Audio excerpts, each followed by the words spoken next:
Hola, soy Silvia Bacher. Regresamos con un nuevo ciclo de la niñez en juego, el podcast de la Fundación Arcor y la Organización Mundial para la Educación Preescolar, en el que vamos a explorar los desafíos que propone la educación para el desarrollo sostenible desde la primera infancia. Vamos a recorrer caminos que nos permitan pensar, repensar y sobre todo rediseñar programas y prácticas pedagógicas que promuevan una transformación profunda hacia un desarrollo sostenible desde la niñez, una etapa decisiva para desarrollar ideas, competencias, tales como el pensamiento crítico, el pensamiento creativo, la colaboración, la resolución de problemas, todos tan necesarios para actuar como ciudadanos y ciudadanas responsables y comprometidos con el ambiente, la paz y la democracia. Te invito a descubrir, de la mano de especialistas de diversos países de América Latina, los 4 pilares de la educación para el desarrollo sostenible: el pilar medioambiental, el social, el cultural y el económico. Prepárate para sumergirte en este emocionante universo a través de la voz de Marta Llanos, que desde Perú nos brinda una visión inspiradora del pilar social. Comencemos la travesía. Vivimos un tiempo de profundo cambio, cambios que nos atraviesan la vida desde la primerísima infancia y a partir de allí cada día de nuestra existencia. Pero ¿cómo lograr que las nuevas generaciones tomen ese compromiso vital para seguir en un camino que cuide la casa común, que nos ayude a entender que la mirada no es la mirada propia, sino una mirada social, con uno mismo, pero también con otros y con el entorno? De eso vamos a estar hablando hoy con una persona que conoce profundamente la educación sostenible para el desarrollo desde la primera infancia. Su nombre es Marta Llanos. Es considerada una peregrina del mundo, una incansable viajera y alumna de la vida. Fue, de hecho, la primera asesora regional de UNICEF para América Latina y el Caribe y posteriormente para Asia del Sur. Su labor es reconocida en el mundo y por ello recibió el Premio Mundial Natalie Mas de Pediatría Social otorgado por el Centro Internacional de la Infancia con sede en París, Francia. Y hasta ahora, les cuento un secreto, Marta es la única profesional no médico que recibió este galardón. Marta, para mí es una alegría poder conversar con vos sobre un tema que es apasionante y que nos va a llevar a comprender cómo transformar la educación desde la primera infancia, desde esta perspectiva. Muchas gracias por estar con nosotros. ¿Cómo estás? Gracias, muchísimas gracias por esta invitación y por esta iniciativa de la Fundación Arcor y de la Organización Mundial de Educación Preescolar, de la cual soy miembro honorario y justo este año celebro 50 años de vínculo con ellos.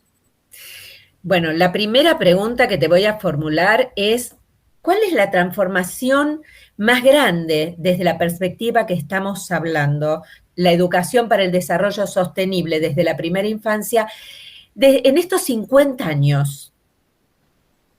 Yo siento que al hablar de desarrollo sostenible, sustentable, como muchas otras personas le dicen, nos abre una gran reflexión sobre el gran tema de derechos humanos. Yo creo que hablar de un desarrollo sostenible no es únicamente vincularnos con los 18 elementos o metas que se ha establecido el desarrollo sostenible. Es hablar, si lo queremos desglosar, y me parece esta una oportunidad magnífica, en primer lugar, hablar qué es desarrollo, qué es primera infancia, qué es educación, por qué nos preocupamos de educación, cuál es la calidad de esa educación, qué enfoque tiene la educación mundial, cuáles son los problemas que afrontamos en el mundo entero, especialmente desde la mirada de la primera infancia. Yo quiero comenzar hablando del tema de desarrollo y de derechos.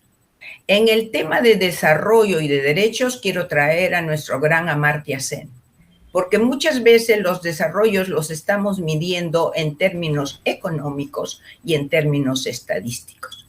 Y yo siempre dije, soy conocida desde la época que trabajé en UNICEF, ¿dónde está el rostro de la cifra? Porque estamos muy acostumbrados a comunicarnos en un mundo que cree mucho en los números. Los números son importantes, las estadísticas son importantes, pero yo siento que el rostro, como acuñé al decir hace muchos años, hace más de 30 años, el rostro detrás de la cifra es lo que nos va a permitir adentrarnos a conocer más a esas infancias, porque no hablamos de un solo niño o niña, hablamos de diferentes niños y niñas en contextos culturales. Me encantó que ahorita al iniciar esta conversación tú hablaste de la casa común. Me pareció bellísimo, porque hablar de la casa común ya nos habla de un mundo donde hay diferentes casas, pero que nos unimos solidariamente en pensar en una casa común cuyo centro principal sea el desarrollo, no concebido como un producto bruto, sino concebido, como dice Amartya Sen, en el uso de tu libertad.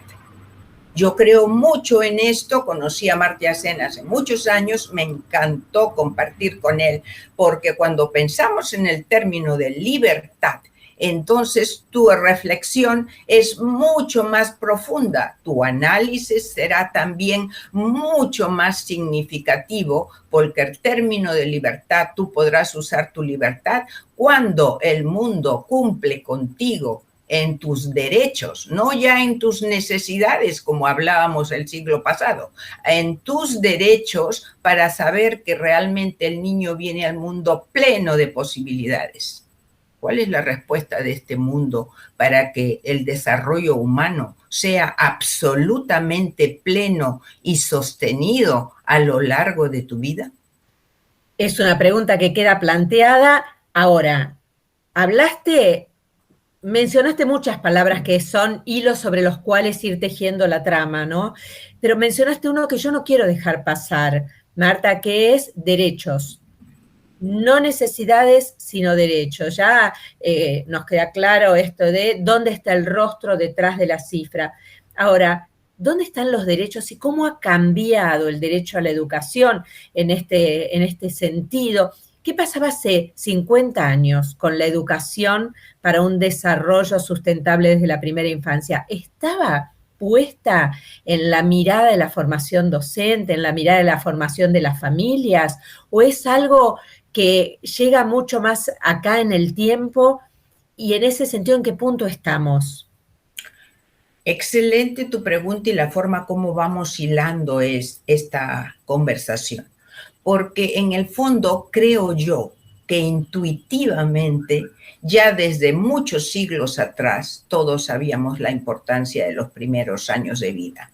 Todos sabíamos la importancia de la educación, que no solo transcurre en cuatro paredes de una escuela, sino transcurre en el vivir del cada día, en lo que yo siempre he dicho, en las interacciones humanas.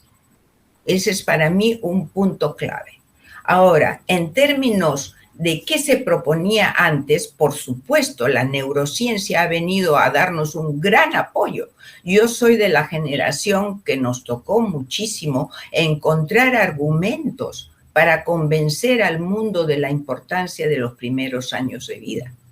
Y entonces buscábamos en tantas reuniones que hemos tenido qué argumento podemos utilizar. Y por supuesto hablamos, yo recuerdo que trabajé un tiempo allí asesorando Chile, Argentina y Uruguay, donde trabajábamos en aquellos argumentos, pero basados en una estrategia comunicacional.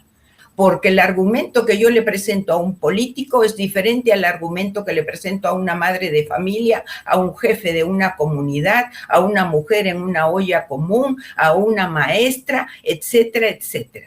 Tenemos que identificar los diferentes sectores de audiencia que tengan algo que ver con niños y niñas para entonces ser mucho más efectivos.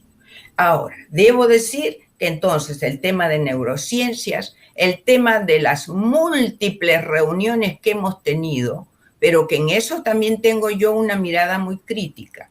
Yo quisiera hacer una evaluación de la inversión económica que hemos hecho, vamos a decir, desde Jomtien, que fue el primero que nos planteó la vida empieza antes de nacer y por tanto la primera infancia, estos 5 primeros años de vida son absolutamente fundamentales para el desarrollo del ser humano. Todas las posibilidades están allí, aprovechémosla. Y sin embargo hemos tenido reuniones tras reuniones tras reuniones hasta que llegamos en este momento a la propuesta del desarrollo sostenible. Estamos en el año 2023, la meta es el 2030. Debemos ser realistas, ¿se cumplirá? Porque muchas metas de las anteriores no fueron cumplidas y hemos seguido tras una, tras otra, mejorándolas, haciéndolas cada vez, que puedo decir, basadas en el conocimiento que nos deja la experiencia anterior, pero todavía tenemos muchos vacíos. Uno de los vacíos más grandes en el derecho a la educación es lo que yo llamo la visión de educación que tenemos. Cuando el sistema es antropocéntrico, pone al ser humano como centro prioritario, eje de esta educación. Pero ¿qué es lo que está pasando? Con el correr del tiempo, ¿cuál es el perfil de ese ser humano? Es un ser humano que ahora, con todo lo que conocemos, con el desarrollo de los planteamientos ecológicos, nos damos cuenta que era un ser humano que concibe la naturaleza y el mundo que le rodea como parte de su utilización y propiedad. No se considera parte de la naturaleza para cuidarla como la Pachamama nos cuida, como la Pachamama nos alimenta. Entonces, ¿qué es lo que sucede? Los valores imperantes dentro de los sistemas educativos en general son sistemas que indirecta o directamente van a temas de competencia, a temas de éxito en la vida. ¿Y cómo traduzco el éxito en la vida? En adquisiciones materiales, en estatus social y económico. Mientras que una educación biocéntrica, que es en una educación basada en la vida, en la protección de la vida, nos va a llevar a valores solidarios, de cooperación, valores de donde ese desarrollo sostenido es lo que tú tan lindamente se me ha quedado en la emoción cuando comenzaste, la casa común. Porque la casa común es traducido en este momento, lo asocio con el Ubuntu que nos ofrecen los africanos. El Ubuntu, la solidaridad, yo soy yo por ti, yo soy capaz de hacer esto porque existe una colectividad. Paulo Freire, nadie se educa solo, nos educamos entre todos. En ese sentido, Marta, muy interesante cada una de tus palabras, pero escuchaba antropocéntrica, biocéntrica, y no puedo dejar de pensar en otra dimensión que es la de adultocéntrica. Y en ese sentido, pensar a la primera infancia y a sus voces tan silenciadas, tan indiferentes para los adultos, en una América Latina, en un mundo, pero en una América Latina particularmente desigual e inequitativa. Entonces, ¿cómo es posible construir en el año 2023 una educación para el desarrollo sostenible o sustentable, como vos decías, si conocemos, y te cito a vos, muchas veces más a los hijos de Piaget que a tu propia familia? Gracias, Silvia, me traes una gran alegría, mis recuerdos de tantos años en interacciones con alumnas que hasta ahora me las encuentro y me llaman. Y entonces es cierto, es cierto. Yo te cuento que una vez vinculado a este tema, no sabíamos cómo, porque es un acto un poco difícil reunir a las universidades, a los institutos, todos con grandes intenciones, todos con grandes deseos de formar los mejores equipos y especialmente tratándose de la educación de la primera infancia, las mejores posibilidades para estas, y generalizo maestras porque tenemos muy pocos hombres en el mundo en el campo de la educación infantil. Ese será otro párrafo en el cual conversaremos. Pero, ¿qué resulta? Nosotros hicimos un experimento una vez. Teníamos un programa en Perú extraordinario del cual yo siempre hago mucha mención, que es el proyecto de Ate Vitarte. Y entonces, ¿qué sucedió? Invitábamos a las alumnas número 1, como dicen, la crema de la crema, del orgullo de cada universidad o instituto, y se entregaba un diario. Y por otro lado, las recogíamos, le facilitábamos transporte, veíamos sus rostros, veíamos sus conversaciones, y lo único que se tenía era el diario. Veíamos cómo logramos convencer grandes reformas, leyendo diarios, compartiendo historias, porque yo creo que la vida está hecha de historias. Eso es otra frase que yo siempre he dicho. La vida está hecha llena de historias. Escuchen las historias. Pero cuando las historias son contadas, más aún por niños, Dios mío, qué verdades. Yo encontré 2 grandes universidades en el mundo, porque como tú viste, lo dijiste muy bonito, la Universidad de la Vida me ha formado a mí muchísimo, muchísimo. Ya soy, creo que un postdoctorado. Y entonces, ¿a qué me refiero? A la vida con comunidades indígenas, porque mucho de este enfoque biocéntrico está basado ya en una filosofía de pueblos originarios y de todo el mundo. Tal vez los latinoamericanos lo hemos desarrollado más, porque realmente en Ecuador y en Bolivia se tienen incluso leyes de protección para la naturaleza y derechos, no solo humanos, derechos de la naturaleza. Y entonces son 2 cosas. Una, la Universidad de la Vida, en mis encuentros, en muchas tardes y noches alrededor del fuego, con gente que crea teorías, pero que no las copió de nadie, que no las leyó de nadie, porque son analfabetos muchos de ellos. Entonces, eso te expresa como a mí me llenó realmente este compromiso, el saber que hay saberes extraordinarios que realmente la gente los vierte. ¿De dónde viene? El saber de observar la naturaleza.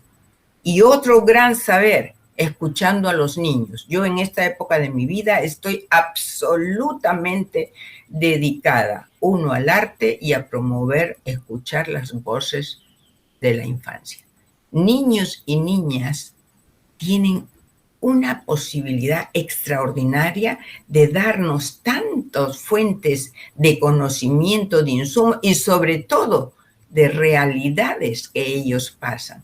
Entonces, realmente yo siento que en este devenir de hablar de educación y de un desarrollo sostenible, señores, primer punto, para una justicia social, para una equidad, para todo aquello que nos está planteando el pilar social del desarrollo sostenido, escuchemos las voces de los niños. Porque es cierto, incluso yo ahora les cuento anecdóticamente, y empecé a hacer una pequeña investigación, todo por teléfono, porque estábamos pues en época de Zoom y yo soy una persona mayor, todos tenemos que cuidarnos, etcétera, etcétera, etcétera.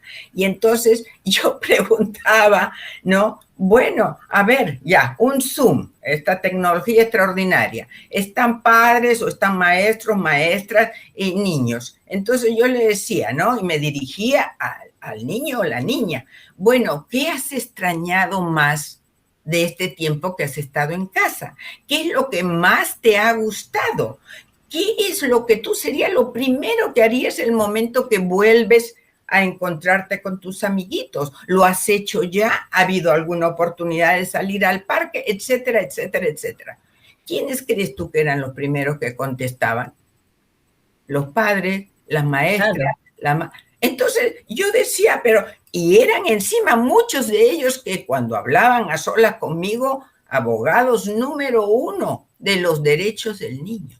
Pero en la práctica concreta lo vemos así. Entonces, señores, tenemos que ser más coherentes en nuestra propia formación y escuchar la voz de los niños. En nuestro territorio tenemos a alguien que sí escuchó las voces de los niños y es el gran Quino, al quien tuve el gusto de conocer. Oh, Quino, un ser excepcional. Mafalda fue increíble. Yo alguna vez lo conté, sentí mucha pena. Escribí cuando yo participé en la época de todas las reuniones, todo lo que se tenía para la Convención de los Derechos del Niño. Entonces, como en esa época estaba yo apoyando en Chile, Argentina y Uruguay, y esa fue la época que conocí aquí, ¿no?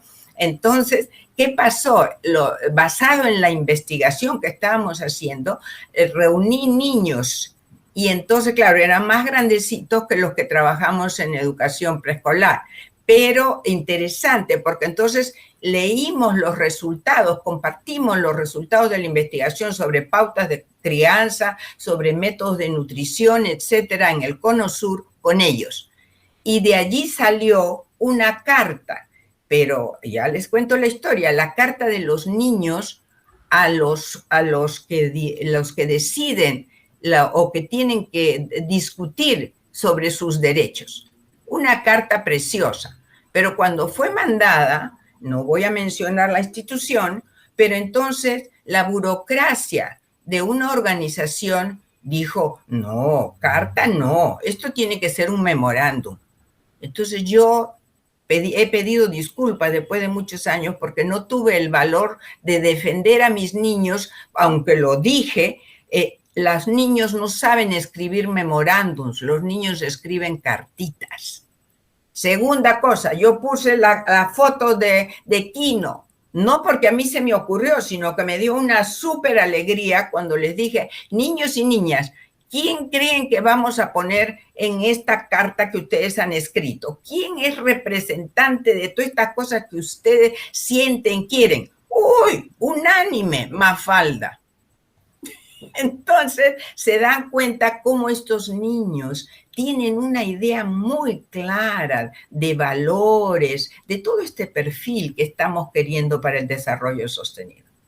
Y en este sentido, Marta, ¿pero qué pasa dentro del sistema educativo con las maestras fundamentalmente y también, vamos a decir, con aquellos pocos maestros que han elegido esta primera infancia como espacio de desarrollo profesional y que son tan bienvenidos porque, bueno, la diversidad también hace a una crianza muy, muy saludable y muy rica? ¿Cuáles son las experiencias que has visto, que conoces, más actuales, que hablan sobre la urgencia de escuchar las voces de los y las más pequeños y pequeñas y también de ponerlas en práctica? Porque, como dicen los derechos de la infancia, no es solamente escuchar, sino tenerlas en cuenta. ¿Conoces experiencias que puedas compartir con nosotros donde la escuela se muestre este parvulario, este jardín de infantes, se convierte en un espacio de aprendizaje de nuevos modos de mirar el mundo y de preservar, de no ser extractivistas? Voy a usar una palabra que hoy está como muy en boga, no de sacarle a la tierra y sacarle a la tierra, sino de mirar desde otro lugar mucho más humanizante. Sí, mira, en el mundo entero hay muchísimas experiencias. Incluso yo hago aquí una pequeña propaganda. Yo empecé a escribir, yo acuñé hace 20 años, La grandeza humana tiene rostro de mujer. ¿Y por qué dije eso hace 20 años y que se ha vuelto viral ahora? Porque, bueno, tuve el reconocimiento de ser mujer bicentenario, celebramos 200 años de la independencia y, bueno, me tocó darme un premio, pero yo lo recibí a nombre de todas las mujeres porque cuando salí lo primero que pusieron en un screen muy grande era La grandeza humana tiene rostro de mujer.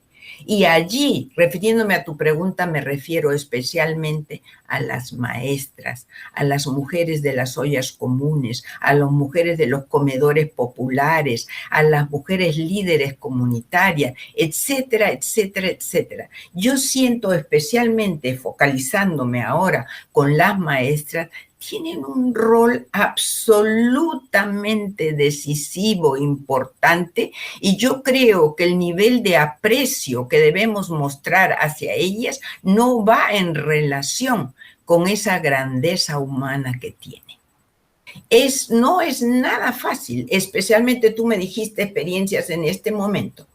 En este momento, por ejemplo, mi rol que lo vengo así, comunicando a todos que puedan ayudar, es fortalecer la personalidad, el desarrollo psicológico, la salud mental, su autoestima, etcétera, etcétera, etcétera, precisamente de aquellos adultos, especialmente mujeres que tienen que ver con niños.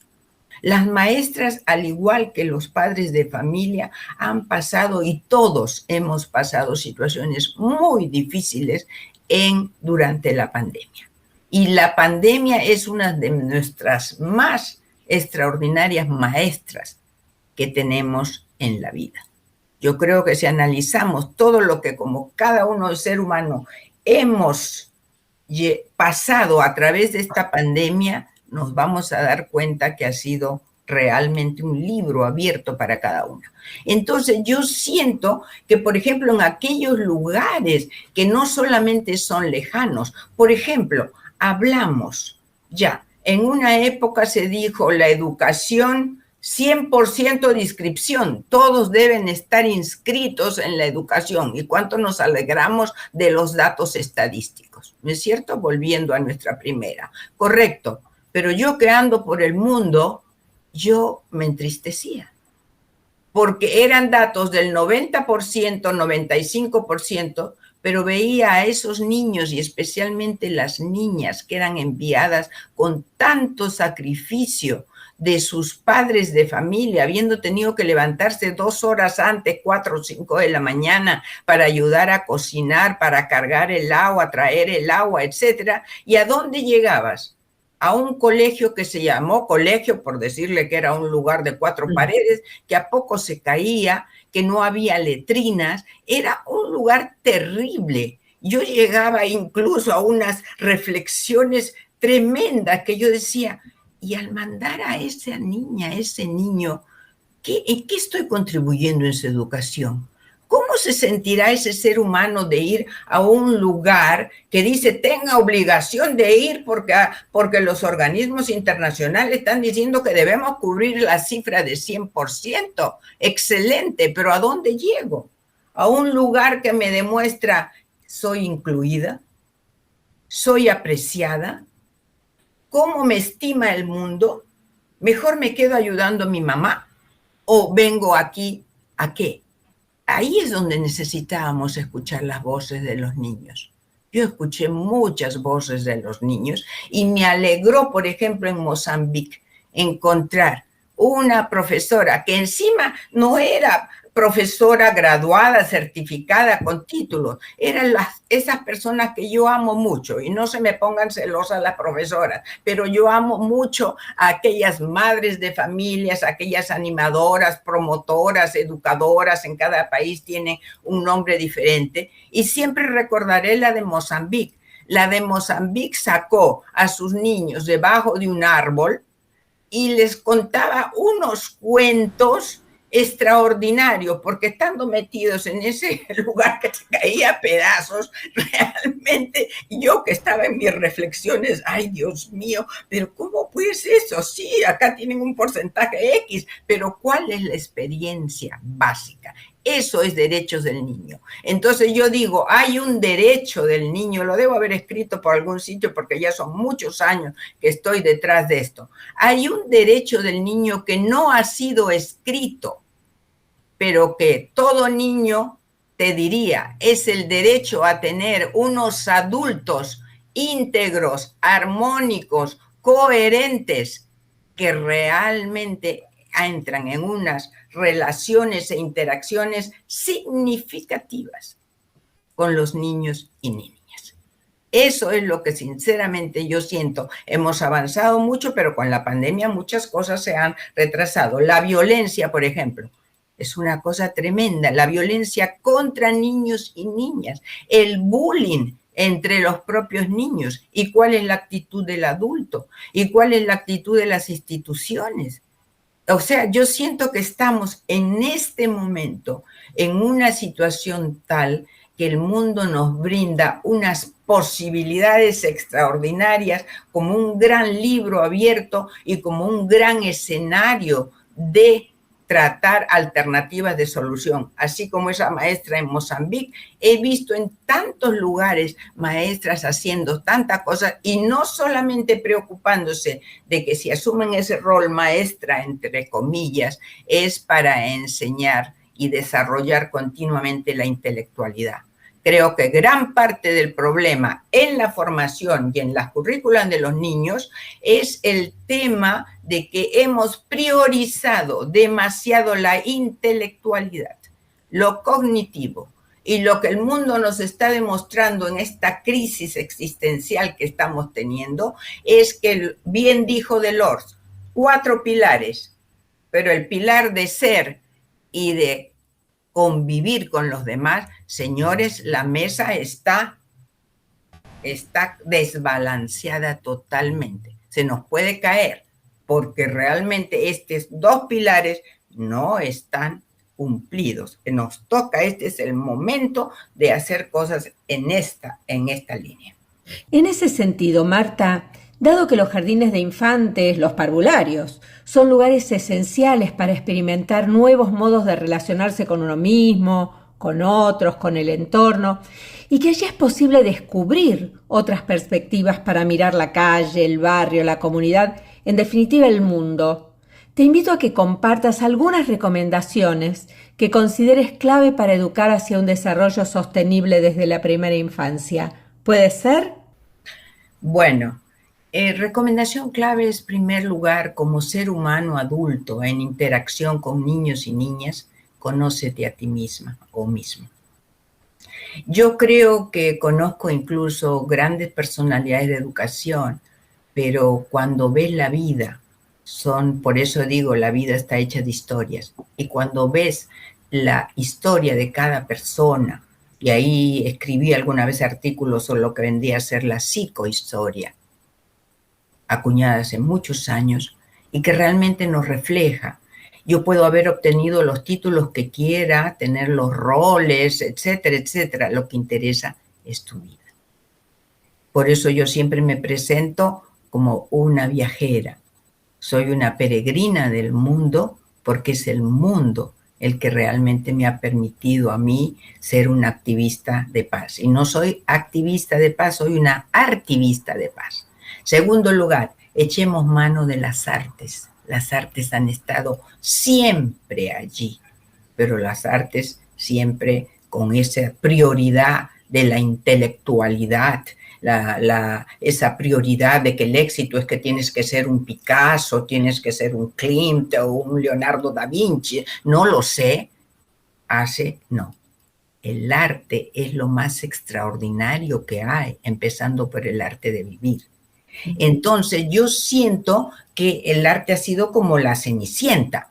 Ahora, cuando enfoquemos los aspectos socioemocionales en los cuales estoy haciendo tanto énfasis, señores, el arte no solamente es algo que nos va a nutrir y desarrollar, te va a ayudar a sacar tu sonrisa y a ser feliz. Uno de los propulsores de lo biocéntrico es Rolando Toro, creador de la biodanza. Yo soy una biodanzante de hace 30 años y a mí me cambió la vida la biodanza, el teatro del oprimido, aparte de todos los viajes y todo lo que les he contado, porque las artes tienen una posibilidad muy, muy grande. Ya Foucault lo decía, en cómo ves tu cuerpo, esos cuerpos dóciles para la educación, esos cuerpos que les enseña para la rigidez de lo militar, etcétera. Ya nos lo había dicho Foucault hace muchísimos años atrás.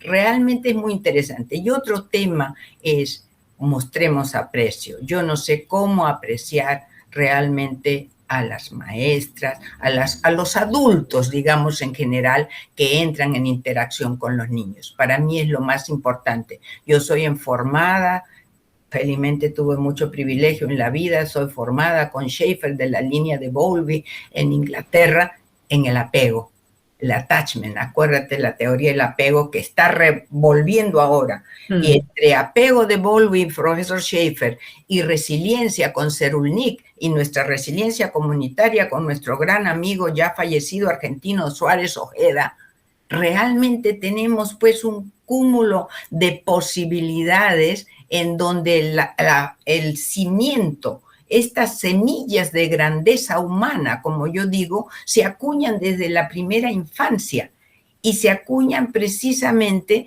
forjando valores, forjando esa resiliencia de que tengo un problema, pero no me vengo abajo. Miren cuánta gente ha salido adelante en la pandemia, esta pandemia terrible, y se reinventó a sí misma, y el que vivía de un negocio lo cambió de giro en una... Es decir, ha permitido muchas cosas, pero sí ha sido una etapa muy difícil que deja huella, y por eso ahora yo digo, formemos espacios para que realmente también no solo pensemos en formar en los niños en los aspectos socioafectivos, saquemos adelante lo mejor de aquellos adultos que estamos en contacto con niños, también nuestra parte socioafectiva. A los políticos, señores, ¿qué está pasando? Hablamos de extraordinarios ejemplos hoy en día. El otro día di una charla y los felicité, y ahora ya no sé cómo ir a reclamar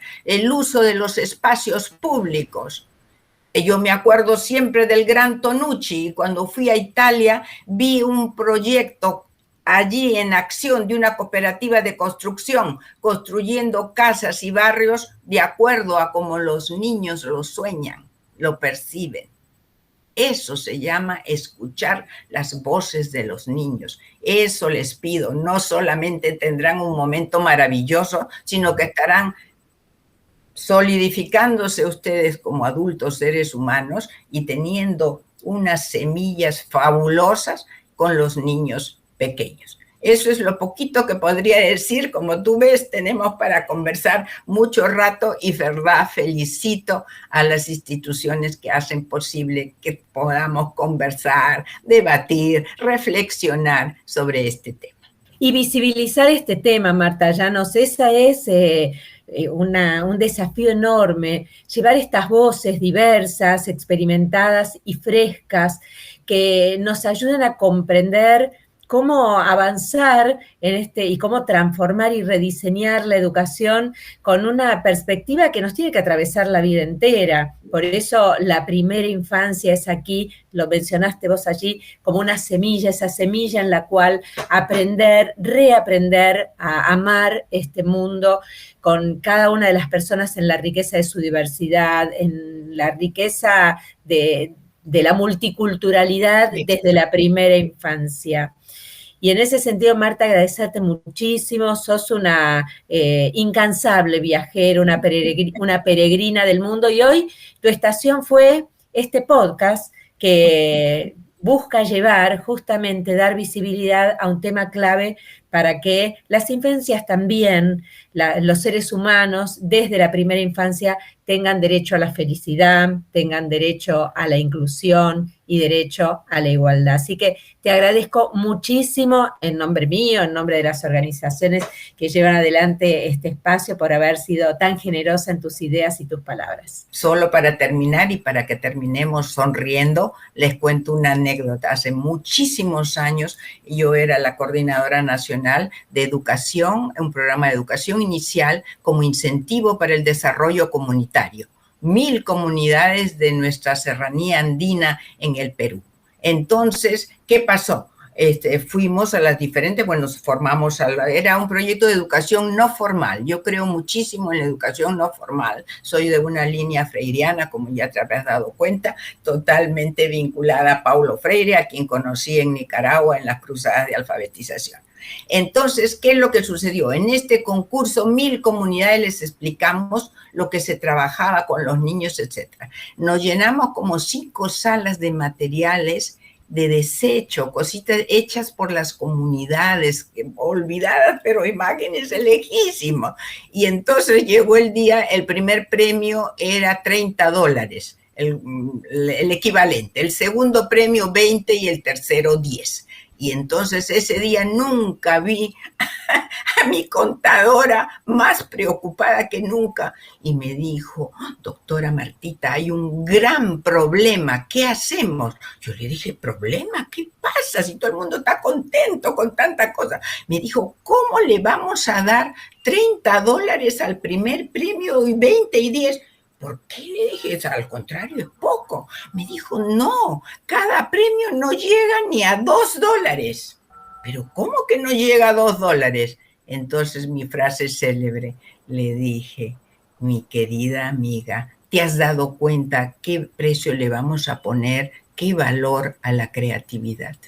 Marta Llanos, una alegría tenerte con nosotros aquí, poder conversar, poder aprender, poder inspirarnos.